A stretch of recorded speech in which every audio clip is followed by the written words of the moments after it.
Hi friends, I'm Mel. I'm an illustrator and storyteller from Melbourne, Australia.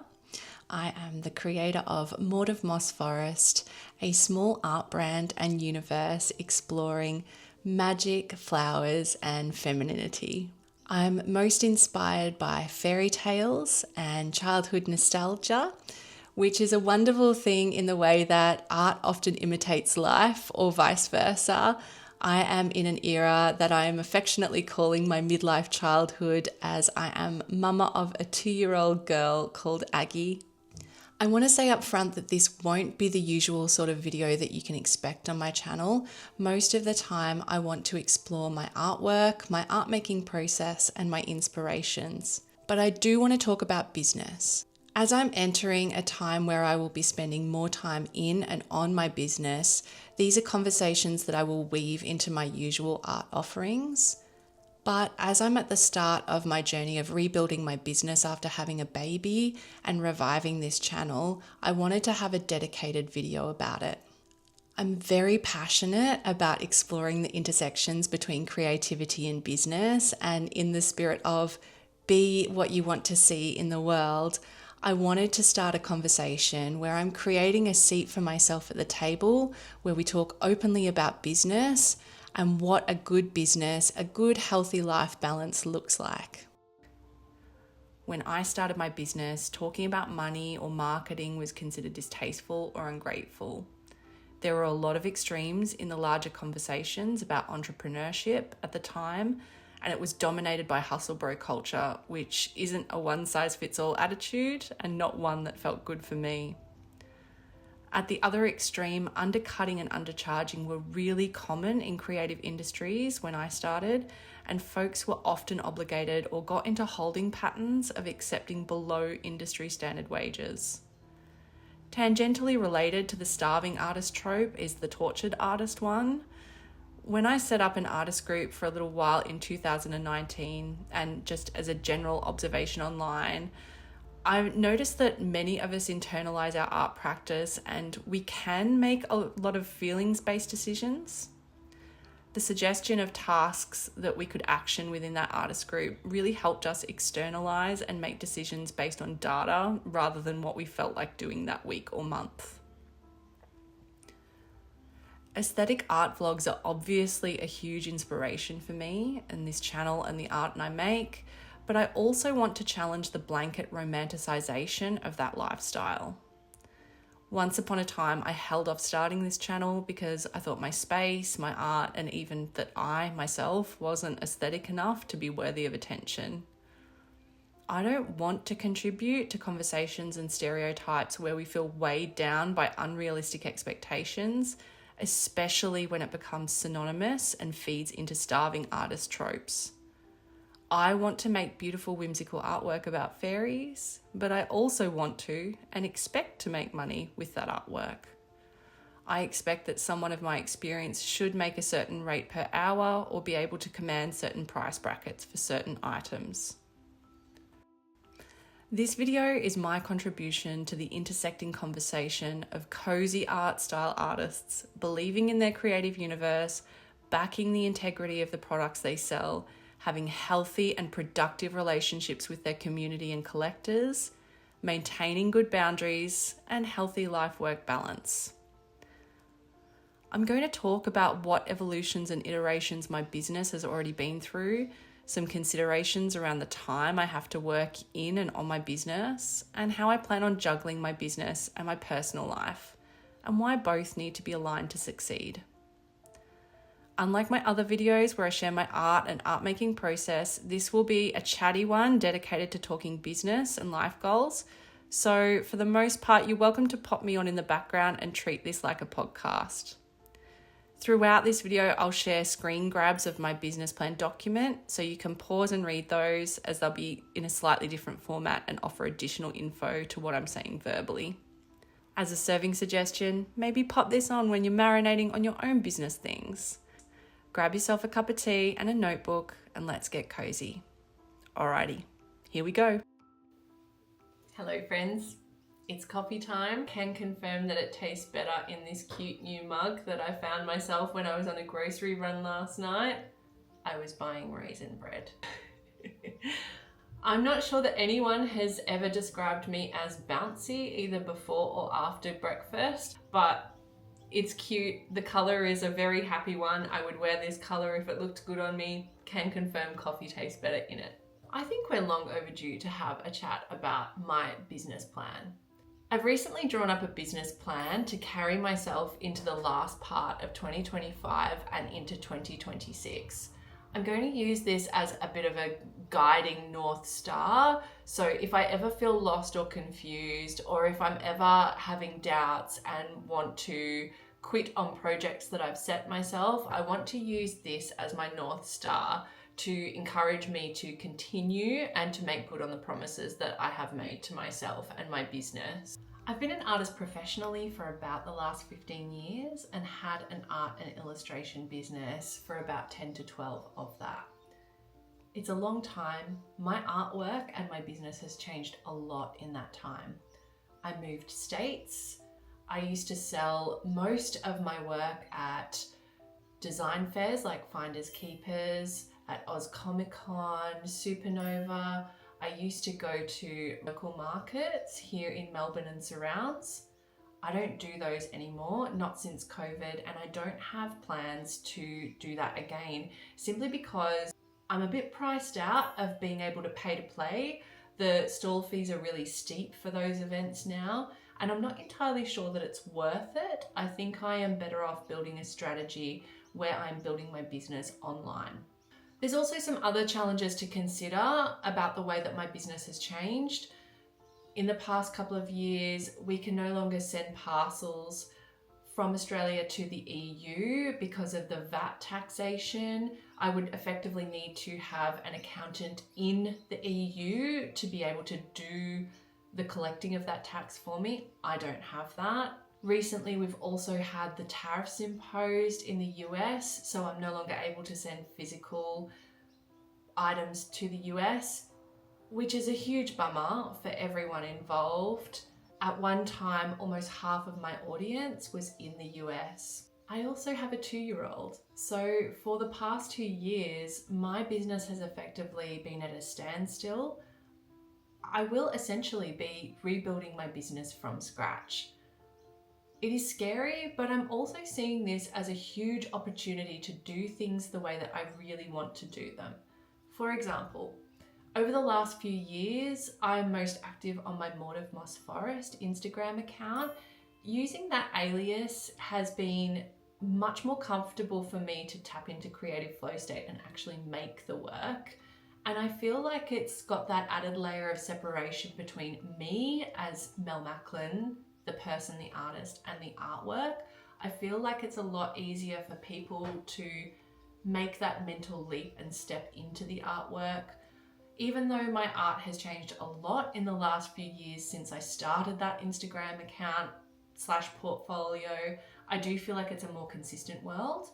I do wonder sometimes if people who have been following me since the time that I lived in Darwin and I was doing Mindle Beach markets, if they have certain expectations of me. And that was why I stepped away from my Mel Macklin Instagram account and from using that handle.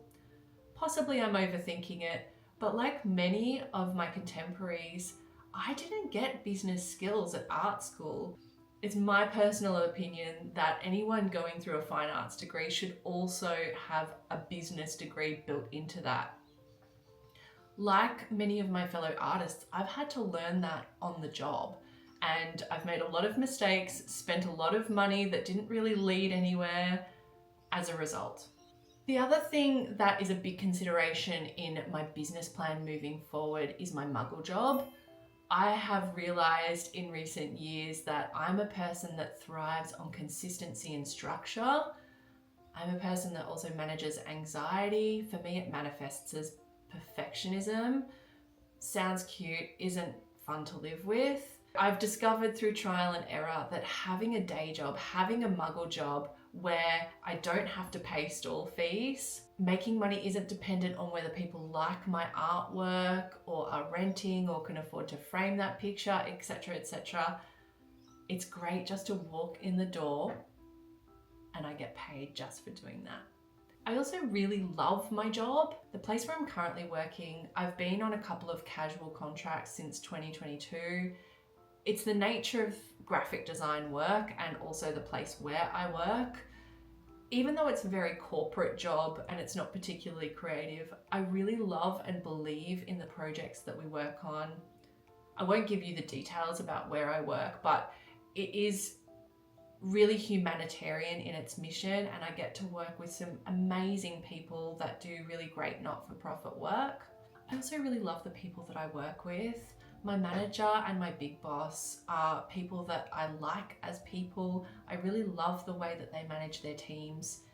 There's no conflict at work. It is a pleasure to go to work. It is a pleasure to do the work and to be able to work with the partners that we have. Okay, I'm going to pop relevant bits from my business plan here for you to read, and I'm going to talk to them. The main overarching plan is that I want to contribute meaningfully to my family and to my family's future. That includes me and my business. It's really important as the parent of a young person to have my creative time protected. I do need time to be able to decompress and be able to tap into that flow state, to think really clearly about what am I trying to achieve with this artwork or piece of marketing material or social media output. What is the purpose of it? What do I want to say? And what is going to be my call to action? As a person that is so much more comfortable using 50 words to express what I want to say rather than 5, I just need time for that. I need time to process that. So I'm going to use Aggie's daycare days as anchors in my creative week to smash out that creative work and that marketing work. I've decided that if I have 10 to 20 complementary illustrations, that will give me a really solid, at a glance opportunity for people to see my website, portfolio, social media, and get a really clear idea about what the Maud of Moss Forest universe is about. From there, I'm going to create a micro collection of products, and I'll decide then what it is I'm going to turn them into or what I'm going to print them on. And then I will relaunch my web shop. I've spoken about this idea of overhauling my product offerings. In the past, I think I've made the mistake of having far too big a product inventory, and I think that people get really overwhelmed by that. We've all felt it when we've stood in the cereal aisle, for example, at the grocery store. There's so much to choose from. Very often you need to sort of like walk away and then you might forget about buying cereal altogether. I don't want to make that same mistake moving forward.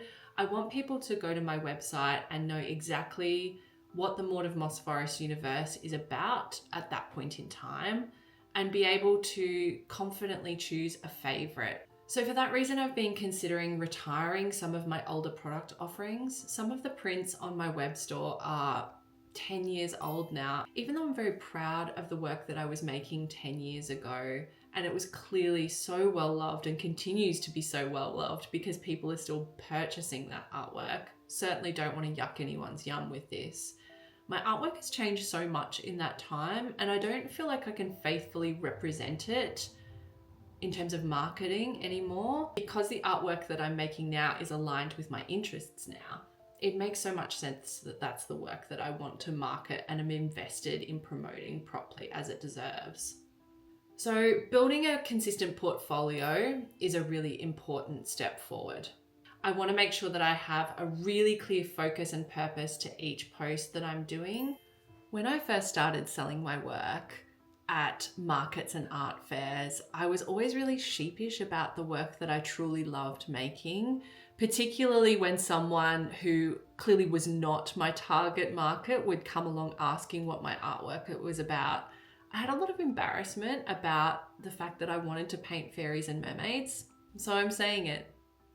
I want to be known for drawing fairies, flowers, mermaids. When people think about those magical creatures, I would love to be a name in that conversation. I want to make really cute and whimsical artwork that people feel an instant attachment towards. In the past, a lot of people have bought prints of mine where the characters remind them of someone that they love, their daughter, a sister, their mum. That's the kind of joy that I want my work to continue to evoke for people. I want it to feel really personal since it'll be hanging in their home and they'll be looking at it every day. As someone who is very proud to have been born in the 80s, I think it was a golden time to be a child. I grew up with brands and character lines like Polly Pocket, Studio Ghibli, Shirley Barber, those gorgeous vintage golden books. And that's the sort of nostalgia and joy that I want my artwork to evoke for people as well. They're the sorts of associations that I want to align my brand with as well. Occasionally, there are a few things that I think about at 3 a.m. about how I could have done customer service better in the past. As a small business person, I don't want to make those same mistakes again. I really want people to open their parcels with absolute joy and know how grateful I am that they have decided to collect my artwork.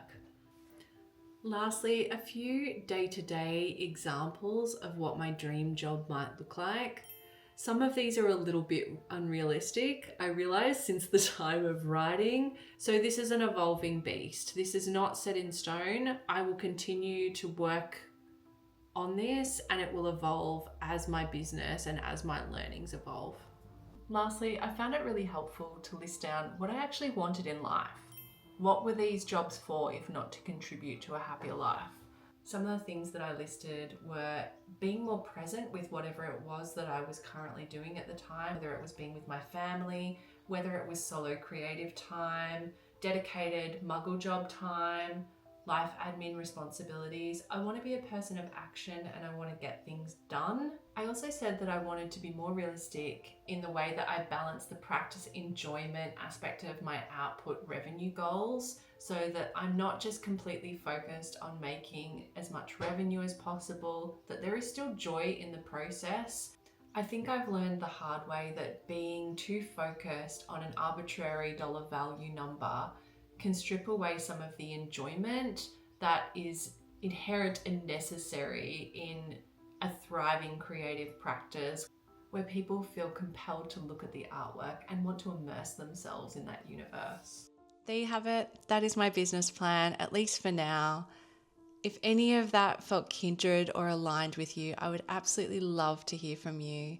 Please feel welcome to introduce yourself in the comments. I would love to know more about you, about what you make, and how you plan on doing business. If you want to join the conversation but you're not sure where to start, a couple of questions that might help guide you. What else do you juggle in your life that shapes how you do business? If you're a parent, how are you juggling parenting and creativity? Do you have any business wins that you'd like to share?